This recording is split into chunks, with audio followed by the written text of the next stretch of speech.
following the United Nations announcement that the UN Security Council would roll out a new set of sanctions against North Korea and its missiles program, of course, Kim Jong-un had some strong words against the United States and those who have pushed for the sanctions. So Korean Central News Agency, which is the state-owned news agency in North Korea, released a statement in regard to the sanctions and said the following: "Packs of wolves are coming in attack to strangle a nation.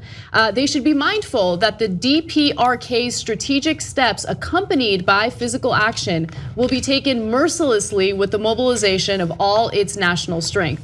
To summarize, we're gonna go after the people who have pushed for the sanctions. We want retaliation. Now, this isn't any different from what North Korea typically does. They have released a number of statements that have been threatening and violent against the United States. However, what is different about this story is the way leadership in the United States has responded to it, and we'll get to that in just a second. One quick note, it is slightly different, in that North Korea is in that statement threatening quote unquote physical action. Now the things about the wolves are coming and wolf-pack.com get money out of politics, normal, probably not what they're referring to there.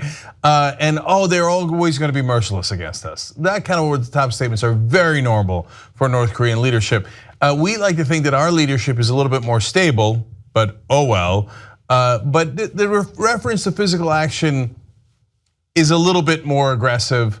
But I would hope that we would be measured in our response so we don't accidentally trigger a cataclysmic war, but that leads us to Donald Trump. Exactly. So Donald Trump was asked about the statement released by North Korea, and his reaction to it was not measured. Take a look for yourselves. Thank you. Any comment on the reports about North Korea's nuclear capabilities? North Korea best not make any more threats to the United States. They will be met with fire and fury like the world has never seen. He has been very threatening beyond a normal statement. And as I said, they will be met with fire, fury, and frankly power, the likes of which this world has never seen before. Thank you. Thank you. That's, what are you doing, man? Jesus Christ. So if you had a smart guy in power, even a guy that I massively disagree with, like Dick Cheney, okay? And he was making threats. Well, I'd be concerned because he's carried out his threats before, but you know that he put some thought into it and that he has a strategy. Maybe the strategy is to push you into war, maybe it's to get some sort of a bargaining chip. But the guy's got a strategy. With Trump, you don't know. So you don't know if he's just being a clown and being like, ha, we'll show you. Or is he actually threatening nuclear war? Because fire and fury like the world has never seen before. Well, we've seen nuclear bombs. That's right. And our nuclear bombs today are much more forceful and more powerful. So if you're taking him literally, and I know the White House always says, remember the president's an idiot and you should never take him literally. But if you're taking him literally, that means using our new modern nukes against North Korea. And that's insane.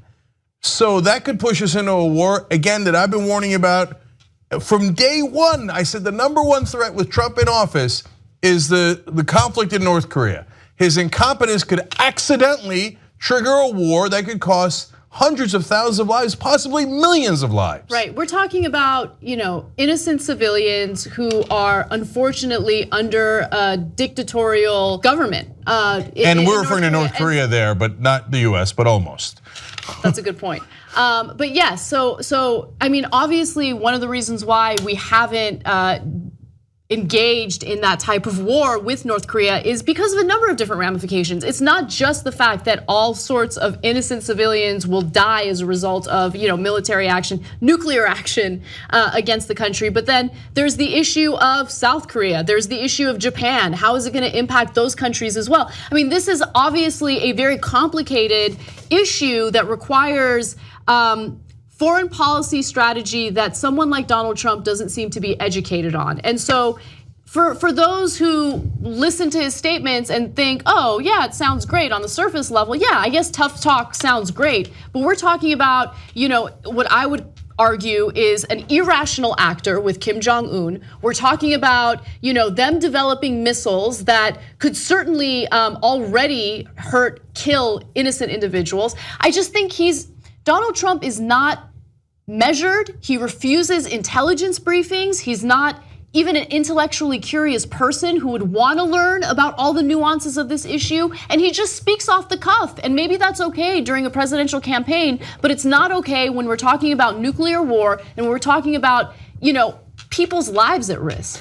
Okay, so there are only a couple possibilities as to why he would say this. Okay, one is, as Anna pointed out there, to sound tough. Maybe it sounded like somebody told him to say those exact words. That's why he repeated it a couple of times.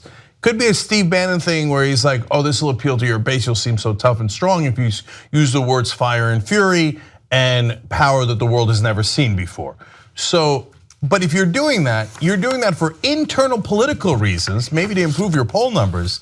But remember, there's a madman also on the other side, and you don't know what that's going to trigger in him. And now there are reports, which probably Donald Trump has never seen because he doesn't care to find out facts, that North Korean leadership is scared to death of what happened to Gaddafi. And they think if we don't have nuclear weapons, Gaddafi gave up his nuclear weapons and that left him defenseless.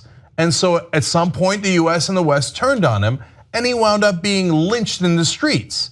So they have that fear.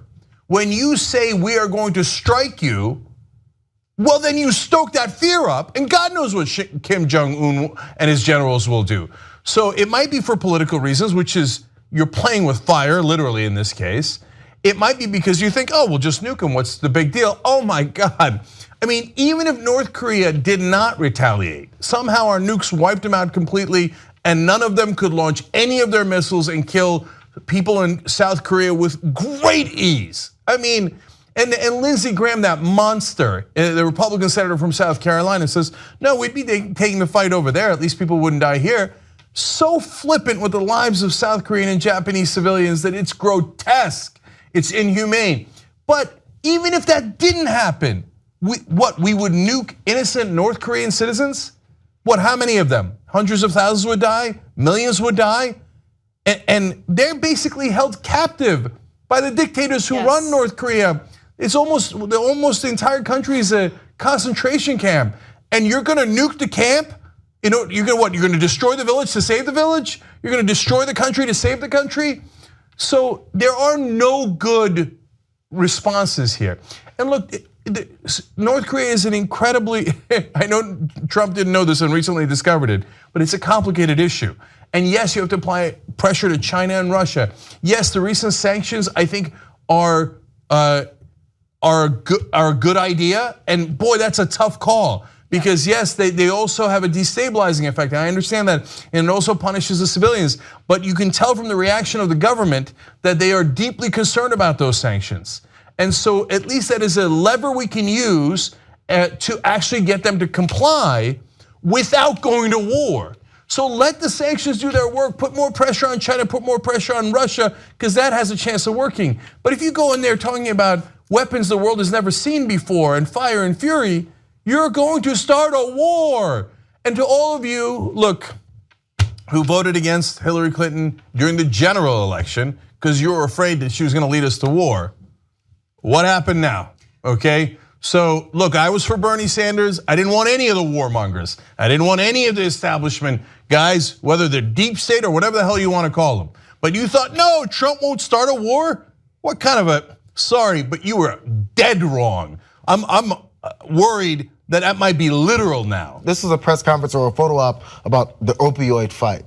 And he sat back, that's why I included that first part. He sat back and the reporter shouted out questions. All she asked him was, what do you think about the latest about the North Korea's nuclear arsenal and what they said they can do? So it had nothing to do with what he was sitting down there for. This wasn't a plan, it wasn't a political scheme to be like, let's use fire and fury and overwhelming power today.